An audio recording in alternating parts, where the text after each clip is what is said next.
Hello, welcome to our today's class. And today we are going to be very brief because we have already had this class.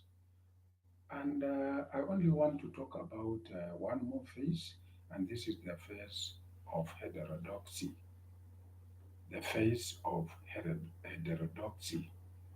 So, a paradigm refers to the way in which a scientific community views their field of study. A paradigm refers to the way in which a scientific community views their field of study.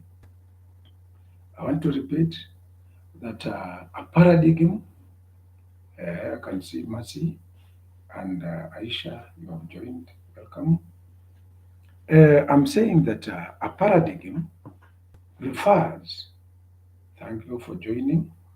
I've said that our class is going to be very brief because we have already had a very long class today, and I want us to be very brief.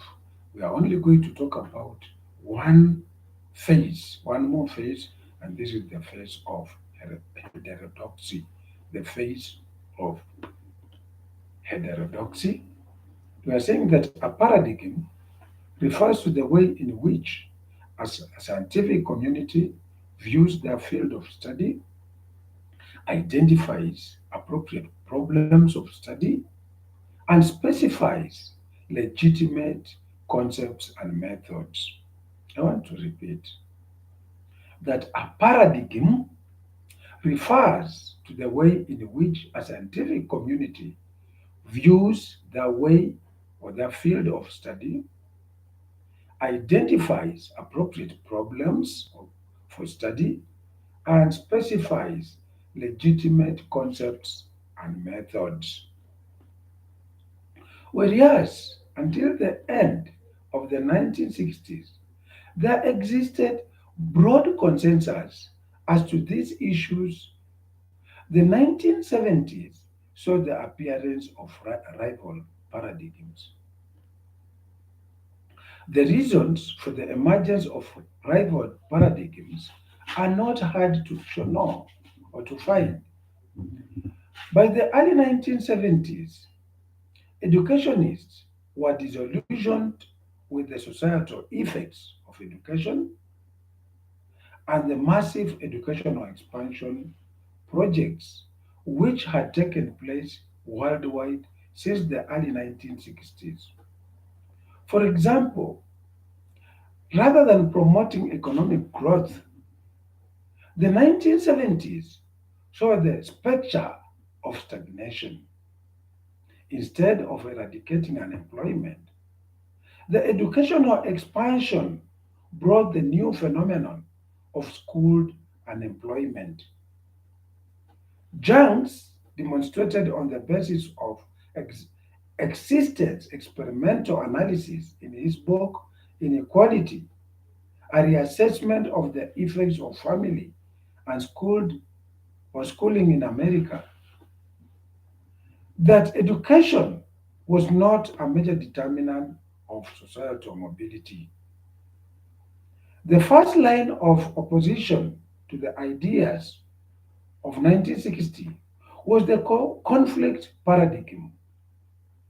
Conflict theory saw societies as consisting of a number of groups of an equal status and power existing in a conflicting relationship with each other.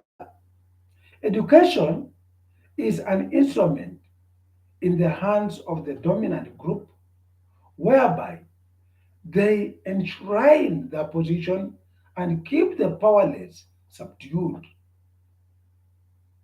The following, I'm going to talk about the conflict paradigm. The conflict paradigm. Sam Boles and Harry Gintis, in their book Schooling in Capitalist America, Education and Reforms in Economic Life, that was published in 1976, is widely viewed as a pace setter for theories of economic reproduction. Bowies and Gintis in 1976 contend that Schools which are attended by the elite and the middle class children prepare them for their roles as subordinates and rulers in a capitalist economy. Cultural reproduction theories shift the focus from correspondence between labor processes and educational system to the mediating role of culture in the production of a stratified society. In reproduction, in education, society and culture, knowledge. The accepted body of education at a particular time in history is determined by the ruling class and reflected by the culture or their culture and interest. Now, having said that, I want to give out a question, and this question should be given to one group. This question should be given to one group, and this is discuss the phase of heterodoxy. Discuss the phase of heterodoxy.